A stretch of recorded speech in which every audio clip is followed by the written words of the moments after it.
C'est quoi comme... Ah oui, il y a une cordeau, ouais. Donc ça c'est 7B, non là, y a... Donc là, on va poser un gros volume. C'est pas trop où on va le foutre, mais ça va nous servir pour le bloc le plus dur des qualifs et un bloc de finale homme et un bloc de finale femme. Voilà, du coup c'est parti. Et en gros, avec la bonne face à gauche, comme ça les filles elles peuvent mettre le pied dessus. En vrai, comme ça c'est bien, non? Comme ça là. Comme ça, Ok, donc en gros le bas parallèle. Ok. Ouais, là en vrai c'est pas mal. On va le laisser là, on va foutre toutes les vis. Comme ça on laisse le volume parce qu'à démonter, comme on remonte les finales après les qualifs, je vais pas l'enlever ce volume. Non, il est trop lourd. Du coup, moi j'ai ouvert le bloc 1 chez les hommes, avec ce premier move assez électrique, puis une fin un peu plus technique et plus physique. Je suis quelqu'un d'assez proactif, j'essaye de réfléchir un peu à mes idées avant de venir sur la compète. Et je m'inspire beaucoup de Manuel Hassler sur sa manière de réfléchir. Le fait de ne pas imposer une seule méthode. Laisser place à la créativité, ça permet de créer le spectacle. Quand tu es spectateur et que tu vois le premier grimpeur arriver, il fait une méthode, tu te dis bah ça va être la méthode pour tout le monde. Le deuxième grimpeur arrive et tu vois une autre méthode. Le troisième il arrive, tu vois encore une autre méthode. Le spectateur est toujours surpris en fait, la surprise. Je trouve que c'est ça qui crée une bonne ambiance et une bonne compète. Et ce qui est bien, c'est que chaque méthode est à peu près équivalente. Et c'est ce qu'on essaye d'imposer le plus possible, en tout cas dans nos ouvertures.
Moi j'ai ouvert le bloc 1 des femmes qui était une corde de main, un petit pif-paf.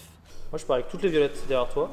Comme c'est quand même des bonnes prises là, les violettes, elles vont pouvoir quand même bien rebondir dessus, donc le pif-paf devrait marcher. Et après finir sur une base physique ou une presse, un truc comme ça, avec les pieds à plat dans le volume. C'était un pari risqué de faire ça en vrai, parce que dans la région Normandie en tout cas c'est pas leur spécialité. Du coup ce bloc c'est vraiment un pari.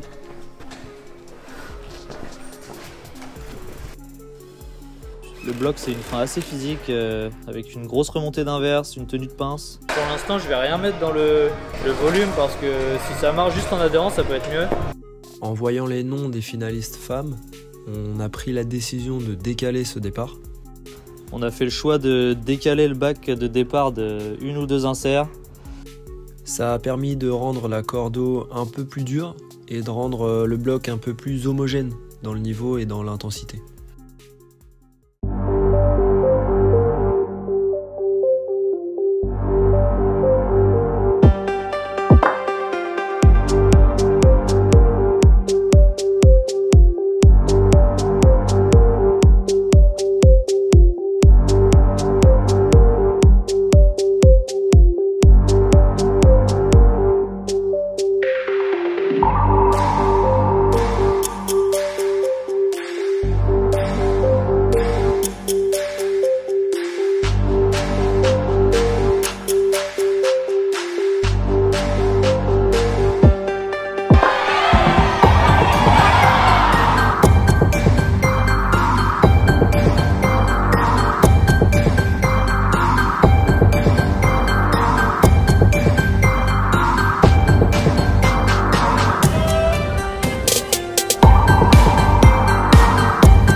Ouais, ça a pas trop marché, c'est dommage.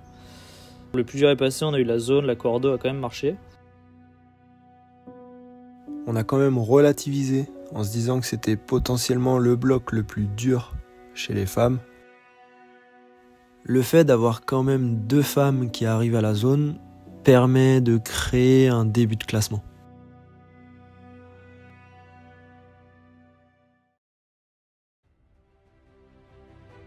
Moi j'ai ouvert aussi le bloc 2 des femmes, qui était une fissure. J'avais envie de proposer ça en finale chez les femmes, à voir ce que ça donnera aussi. Ouais, pour la fissure, je voulais pas que ce soit trop traumatisant pour les mains.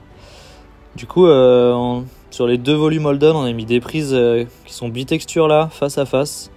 Du coup, quand tu cales bien le poignet, enfin les doigts dedans, ça tient vraiment bien. Mais si t'arrives un peu vite et un peu à l'arrache, bah tu passes à travers. On va voir ce que ça dira parce qu'on a beaucoup de jeunes là et la fissure c'est un peu un truc, si t'as de l'expérience tu le vois tout de suite et si t'as pas trop d'expérience ils vont peut-être pas penser au fait de mettre la main comme dans une fissure quoi. Sinon à part ça, ce bloc là il est pas si dur que ça. Soit on n'est pas parti pour que ce soit le bloc le plus dur, mais à voir ce que ça donnera aussi.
Moi j'ai ouvert le bloc 2 des mecs. Alors pour nous avec Martin c'était quand même le bloc le plus dur des gars.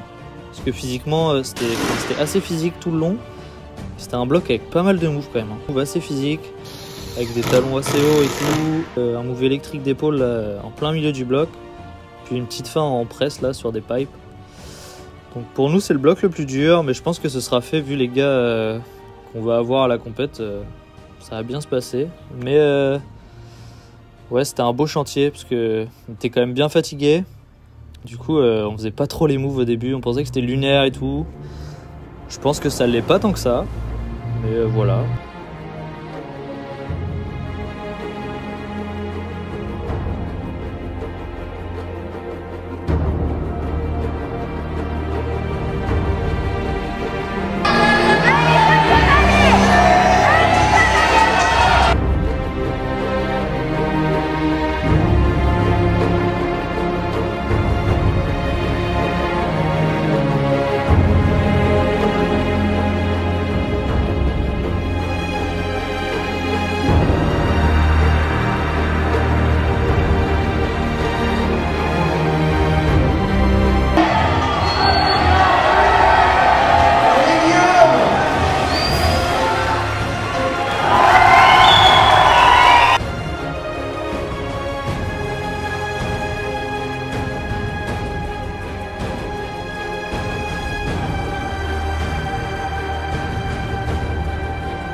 T'es mal à macro, frère. Fais ma taille. Je kiffe. Du coup, j'ai aussi ouvert le bloc 3 des femmes.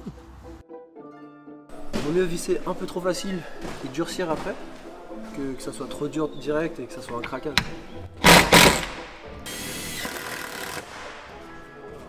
Au début, c'était un peu trop simple. Même si ce bloc 3 c'était censé être le plus facile, on a voulu pousser un peu et rendre le bloc un peu plus dur techniquement. Donc j'ai essayé de faire en sorte d'avoir des changements de pied dans le bloc, avec ce fameux montage des pieds un peu en inverse. Et on a aussi eu l'idée du pouce, donc rajouter un pouce sur la fin du bloc. Ça a rendu le dernier move bien plus agréable et bien plus technique, parce que le pouce, fallait le prendre de la bonne manière et c'était pas facile.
En gros, il y aura le volume là. Tu partiras dessus, tu vas faire feu dans l'arête. Tu prends le ballon et tu repars. Tu fais tac, tac. Un truc dans le genre. Du coup, je parle de ma dépression. Ouais, c'était nul, ça marchait pas. En fait, j'avais trop d'idées.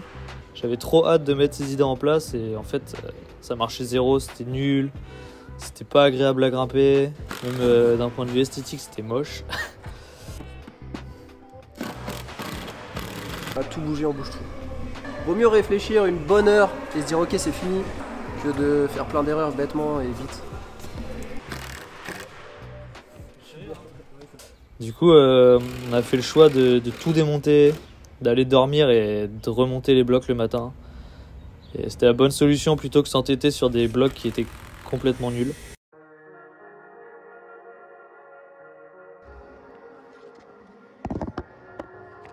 Donc avec Cédric, on a pris la décision que ça allait être moi qui ouvrirais la cordeau. Au début, je voulais une coordination de double triceps, arriver en pom-pom. Mais ça a assez ramé quand même, on n'a pas réussi à l'imposer. Donc on a préféré enlever cette option et plutôt partir sur un skate assez basique finalement. Et une fin plutôt à méthode avec les volumes et les plats en inversé. Donc le bloc 3 du coup, cette fameuse cordeau, c'est aussi le bloc le plus simple chez les hommes. Leur mettre le bloc le plus cool et le moins difficile en dernier, histoire que ça fasse le spectacle et qu'il y ait plus de top.